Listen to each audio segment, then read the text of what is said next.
Bismillahirrahmanirrahim. Alhamdulillah. Wassalatu wassalamu ala rasulillah. Amma ba'd. Assalamu alaikum wa rahmatullahi wa barakatuh. Урматтуу мекендештер, кадырлуу мусулман бир туугандар, барыңыздарга жараткан Алла Тааланын тынчтыгы, саламы, мээрими, райымы жана берекеси болсун. Жараткан Алла Субханаху ва Таала туткан орозоңуздарды, окуган намаздарыңыздарды, кылган кайрымдуулуктарыңыздарды, дуа тообаларыңыздардын баардыгын кабыл кылсын.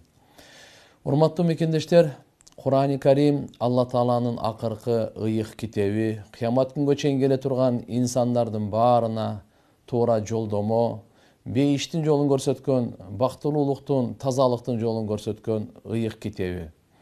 Кур'ан Рамазан айда Кадыр түндө түшкөн. Жараткан Алла Субханаху ва Таала акыркы өзүнүн толук китебин пайгамбарыбыз Мухаммад саллаллаху алейхи ва салламдын ыйык таза жүрөгүнө Алла Таала ошо Рамазан айдын Кадыр түнүн тандаган экен. Кур'андын түшүүсү түндү тандаптыр Алла Таала. Кадыр түн деп ошон үчүн айтабыз. Күндүзү эмес. Түндөсү баардык махлук эс ала турган учур, тынчтана турган учур, рахаттана турган учур. Кудум ушундай Кур'ан-ы Карим бүткүл адамзаттын рахатына, бүткүл адамзаттын бейпилдигине, бүткүл адамзаттын тынчтыгына, бактысына, адамзаттын ортосундагы ушундай ынтымак үчүн Алла Субханаху ва Таала түшүргөн. Бул Кур'анда 114 сүрө бар. 114 сүрөнүн бир сүрөсү Суратул Кадр. Кадыр сүрөсү деп коет. Кадыр деген мааниси эмне? Аалымдарыбыз 3 маанисин айтат. Биринчиден бунун мааниси Кадыр деген бул мартаба, бул кадыр барк, бул даража, бул ушу шарапаттуулук, улуулук болуп эсептелинет. Кадыр дегенин мааниси. Демек бул түнү адам баласынын кадыры көтөрүлөт Алланын алдында. Күнөөлөрү кечирилип, даражасы бийик болот Алланын алдында. Кадырсыз адамдар бир түндө ибадатта жараткан Алла Тааланын алдында даражалары көтөрүлүп, кадырлуу, кадыр барктуу болуп калат экен. Алла Субханаху ва Таала Мухаммад пайгамбардын үммөтүнө өзгөчөлөп кадыр түн берген, башка үммөткө берген эмес. Анткени бул түн 1000 айдын ибадатынан жакшы болуп атат. Бир түндө 1000 айда ибадат кылып жете турган даражага жетип атат. 1000 айдан жакшыраак деди. Канча эсе жакшыраак? Жараткан Алла Таала буну айткан жок. 1 эсеби, 10 эсеби, 100 эсеби, 1000 эсеби, 1000 айдан канча эсе жакшыраак? Караңыз, ушундай Мухаммад саллаллаху алейхи ва салламга, Мухаммад алейхиссаламдын үммөтүнө Алла Таала ушундай берекесин, рахматын, Алла Таалам даражасын берип атат. Демек туугандар, кадырдын биринчи мааниси кадыр барк экен. Экинчиси кадырдыкы тагдыр. Алла Таала өзү эзелтен жазып койгон Лаухул Махфуздагыны 1 жылдыгын ушул Рамазан айдан кийинки Рамазан айга чейин, ушул кадыр түндөн кийинки кадыр түнгө чейин Алла Субханаху ва Таала кимге жашоо берет, кимге өлүм берет, кимге ден соолук берет, кимге оору берет, кимге шыпа берет, кимге уул берет, кимге кыз берет, кимге бербейт, кимге канча ырыскы берет, кимге абир, кимге кордук, ким канча Алла Субханаху ва Таала ааламда эмне кылып берет? Ушул 1 жылдык тагдыр тапшырыла турган түн экен.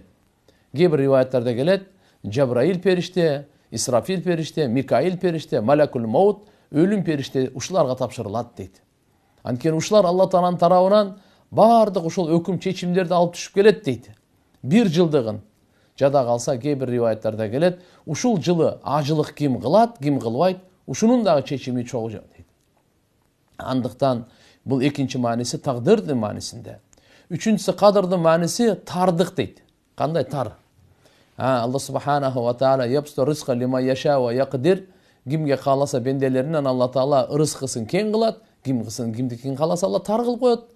Тардык, бул тардык деген мааниси мындай, кадырдын мааниси тар. Бул түнү ушунчалык Алла Таала Жабраил периштени баш кылып туруп, периштелерди ушунчалык жерге түшүрөт экен, периштелерге жер тар болуп калат экен. Андыктан кадыр түнү боюнча Суратул Кадрда Кур'анда Алла Субханаху ва Таала мындай дейт. Аузу биллахи минаш шайтанир раджим.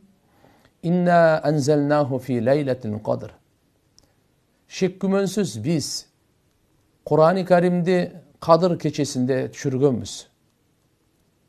وَمَا أَدَرَاكَ مَا لَيْلَةُ الْقَدْرِ Ey Muhammed, sen bilesi mi? Kadir keçesi degen emne? Bu Kadir keçesini qanday keçe ekenin, qanday manilü keçe ekenin kavarın barбы? Allah subhanahu wa ta'ala Peygamber sallallahu aleyhi ve sellem kızıktırıp gayra uşunda özüne soru koyup anan özü cevap veriyor otat. Leyletul Kadr hayrun min alfi şehr. Kadir keçesi 1000 aydan jakşıraak dedi. 1000 ayı 184 yılın tegereginde olatken. Murunku ümmetler köp yaşagan. 400 yıl, 500 yıl, 700, 1000 yılga çeyin yaşaganlar bolgan.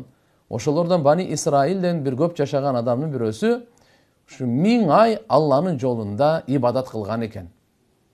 Rivayetlarda gelet gündüzü oroza tutkan, tünü uktagan emes, gündüzü koluna kılıç Allah'ın düşmanları menen kılıç kötörüp alar menen soğuşkan, gazatga çıkkan.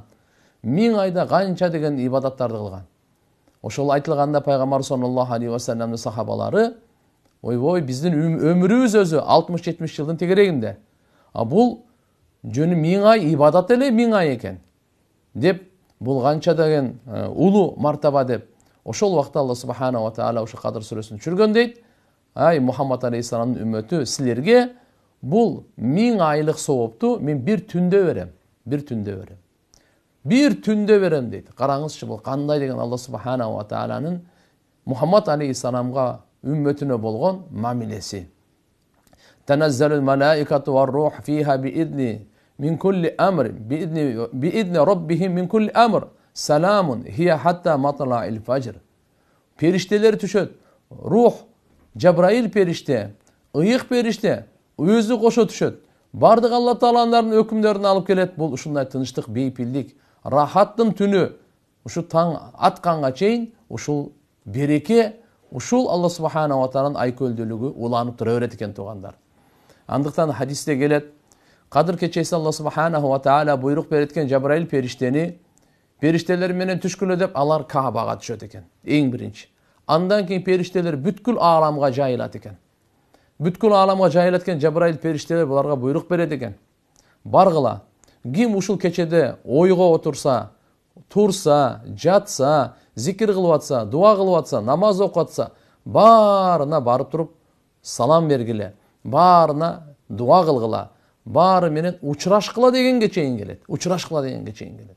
Ankeni Allah subhanahu wa ta'ala uşu keçenin perişteleri düşüre turgan, perişte rahmat perişteleri, rayımdуулuk perişteleri, meyrimdүүлük perişteleri, nurlu perişteleri düşüp uşunda Kadir keçesini kütkönlөрgө bardığına jakşılık tilek kağlap ketedi eken. Cebrail periştenin aytılınat 100 kanatı. Kebir rivayette 600 kanat dep kelet. 2 kanatı uşul Kadir keçesinde gana açılat eken da.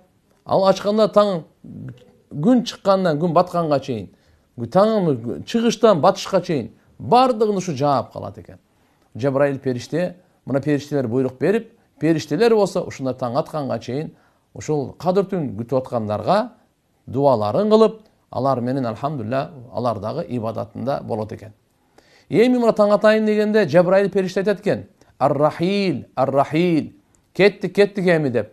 Таң атайын деген учурда болуп калганда, кеттик деп калганда периштелер айтат экен. Ey Cebrail, Allah Taala Muhammed Peygamber Muhammed aleyhissalam'dın ümmeti toralı uş Kadir keçesinde kандай mamile kıldı?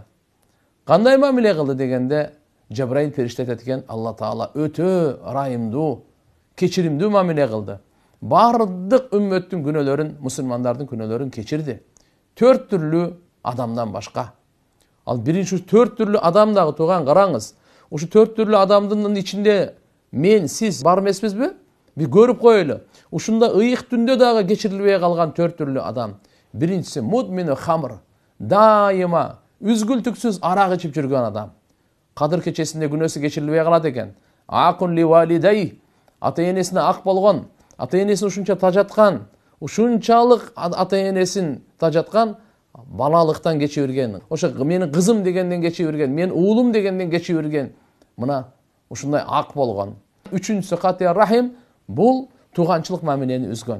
Bolor bolbogan nerse mına bugünkü günde dünyada görüp atasızlar hazır. Şu dünya üçün, akça üçün, саясат үчүн, болор болбогон нерселер үчүн таарынышып тууганчылык мамилени кесип үзгөндөр жок эмес. Соттошконго чейин баргандар бар. Туугандар ушу тууганчылык мамилени үзгөндөр дагы Кадыр кечесинде кечирилбей калат дейт. Алим 4-сү Мушахин деген эмне я Расулалла десе пайгамбарыбыз айткан, эки мусулман бири-бирине кек сактап жүргөндөр. Өч алам деп жүргөндөр. Кечирбей, бири-бирин кечиришпей. Өч алам, кек сактап жүргөндөр, ушулардын күнөөсү кечирилбейт дейт.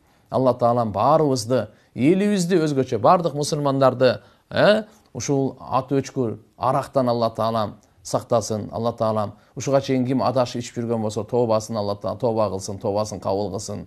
Ата-энелерди наразы кылгандан Алла Таалам сактасын. Ата-энелерин ким наразы кылып жүргөн болсо, ата-энелерин разы кылганга Алла Таалам аларга түшүнүк берсин, пикир берсин.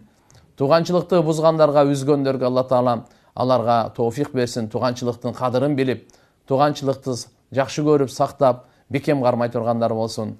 Алим Алла Субхана ва Таала мусулмандардын ортосунда ынтымак берсин, биримдүүлүк берсин. Бардык мусулмандардын башында бири-биринин жүрөктөрүн Алла Таалам таза кылсын.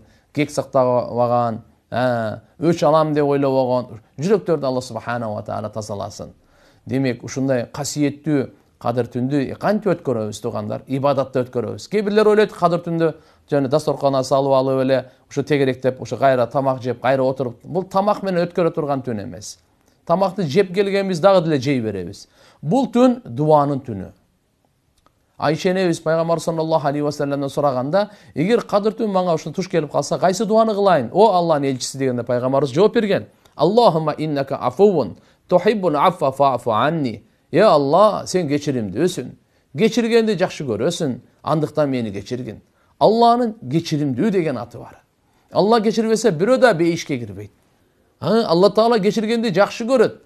Жакшы көрөт экен кечиргенди. Бенде кечирим сураса эле кечиргенди жакшы көрөт. Кандай гана ката болбосун, кандай гана кемчилдик болбосун, мурунку эски күнөөлөргө кечирим сурайлы, жаңы күнөөлөргө кечирим сурайлы, чоң күнөөлөргө кечирим сурайлы, кичине күнөөлөргө кечирим сурайлы. Атайлап кылган күнөөлөргө кечирим сурайлы, катадан адашып кылган күнөөлөрү бар, аларга кечирим сурайлы. Жаңылып кылган күнөөлөрдөн кечирим сурайлы. Унутуп калган, жашыруун кылган күнөөлөрдөн кечирим сурайлы. Ачык айкын кылган, ашкере кылган күнөөлөрдөн кечирим сурайлы. Гүл кечирим сурай турган. Алла Тааладан кечирим сурай турган, тооба кыла турган, ыйлай турган. Себептигинде бир күнөө дозокко жетиштү да, дозокко жетиштү. Ошон үчүн келиңиздер, мынакей фа'фу анни, я Алла мени кечиргин деп. Фаман зухсиха ани нар ва удхила жанна факад фаз. Ва мал хаяту дуnya илля мата'ул гурур. Ар бир жан өлүмдүн даамын тартат. Ва иннама туаффауна уджуракум яуман кыяма. Силерге соопторуңордун бардыгы толук берилет кыямат күнү. Жакшы иштериңердин, кылган дуаларыңардын, зикир ибадатыңардын, туткан орозоңордун, кайрымдуулугуңардын, Куран окуган бардык сооптордун толугу менен кыямат күнү Алла Таала берилет. Ким дозоктун отунан куткарылып бейишке киргизилсе, мына ушул адам бактылуу дейт Алла Таала. Бу дүйнөнүн бакыты күнөөнүн кечирилүүсү, ахиреттин бакыты дозоктон кутулуп бейишке кирүүсү. Андыктан келиңиздер, бул дуанын түнү экен. Дуа кылайлы, кайра-кайра. Ата-энебизге дуа кылайлы, бир туугандарыбызга дуа кылайлы, жакындарыбызга, тааныштарыбызга, досторубузга, кошуналарга, чоң окугандарга бардыгына дуа кылайлы. Элибизге көбүрөөк дуа кылайлы. Бүткүл үммөткө, ааламда мусулмандарга баарына дуа кылайлы. Бардык инсандарга хидаятына дуа кылайлы. Бул дуанын түнү экен. Бул намаздыкы түнү. 20 рекет таравих намаз окуйлу, андан сырткары 8 рекет тахаджуд намазын дагы окуйлу. Bundan башка тасбих деген намаз бар. Тооба деген тооба намазын окуйлу. Мына ушинтип ибадат менен, дуа менен өткөрүп атабыз, намаз менен өткөрүп атабыз, Куран окуйлу. Курандын таржымасын окуйлу, маанилерин таржымаларын окуйлу. Кыргызча болсун, орусча болсун, же башка тилде болсун, Куран окуйлу. Жарым саат, 1 саатыбыз Куран окуганга кетсин. Бунун котормосу кандай, бунун мааниси кандай деп. Андан кийин көбүрөөк убакытты да зикир менен өткөрөйлү. Субханаллах, алхамдулилlah, ла илаха иллаллах, Аллаху акбар, ла хаула ва ла куввата илля билlah. Бүткүл адамзаттын тарыхында мындай 4 улуудай сөз болгон эмес. Бул сөздү биз көбүрөөк айтайлы. Периштелердин сөзү бул. Алардын ибадаты. Ушуну 1000 ирет айтып койсоңуз, 2000 ирет айтып коюңуз. Субханал маликил куддус, субханаллахи ва бихамдихи, субханаллахил азим, ла иляха иллалла, буну көп айтайлы. Андан кейін пайғамбарыбызға салауат айтайлы. 1000-2000 жолы салауат айтып қойыңыз пайғамбарыбыз саллаллаху алейхи уассаламға. Пайғамбарыбыз айтады, ким маңа салауат айтса бір жолы, Аллаға 10 жолы айтады салауат. Қиямат күні ең жақын пайғамбарымыздың адамдары салауат көп айтқандар. Салауатта қасиет бар, керемет бар, даража бар, пайғамбарымыз сүйісі бар, шафаат бар, барлық нәрсе бар. Анан истихфар, өзіңіздің кемшілік кетірген өзге тоба истихфар. Астағфируллаха ва атубу илейх. Астағфируллаха ва атубу илейх. Ең қысқа истихфар. Астағфируллаха ва атубу илейх. Я Алладан мен кечирим сұраймын, жана тоба қыламын деп. Мен бұл күнге чейин мен ушул арам жашоомдон тоба кылдым. Ушул күнгө чейин мен канча тилим менен жалган сүйлөгөн болсом, канча алдаган болсом, канча калп айткан болсом, канча ушактаган болсом, канча жала жапкан болсом, канча бирөөлөрдүн жүрөктөрүн ооруткан болсом, ушуга тоба кылдым. Я Алла мени кечиргин, будан ары мен эми тилди туура иштетемин. Көздү, колду, алкымды, путту бардыгын өзү жашоомду оңдоймун, жашоомду өзгөртөмүн. Мына тоба истихфар. Ошондуктан тугандар, келиңиздер, ушинтип Кудай кааласа мен кыска нуска айтканым ушул. Иншалла ибадатта өткөрөйлү, бирибизге жакшылык каалап, жакшы дуа кылып өткөрөйлү. Жараткан Алла субхана ва таала баарыбыздын тагдырыбызда көптөгөн кадыр түндү жазган болсун, көптөгөн Рамазан айын жазган болсун. Өзү кадыр түндү пайгамбарыбыз акыркы 10 күндө издегиле деген бир хадисте келет. Акыркы 10 күндүн мына так күндөрүндө издегиле деген. Так күндөрүндө. Ал кайсы эле Рамазан айдын 21, 23, 25, 27, 29-ында эле. Так күндө, хотя ушу 5 түндү ушул ойго ибадатта өткөрүп койгонубуз өтө жакшы эле. Эми алымдарыбыз, эми биздин абалыбызды карап, жалкоолубуз ошон үчүн болбоду дегенде 26-сынан 27-сине өтүп аткан түн деп айтканда, бул быйыл эми мына Кудайга шүгүр 2022-жылы 27-си, 28-сине өтүп аткан мына апрелдин түнү болуп атат да.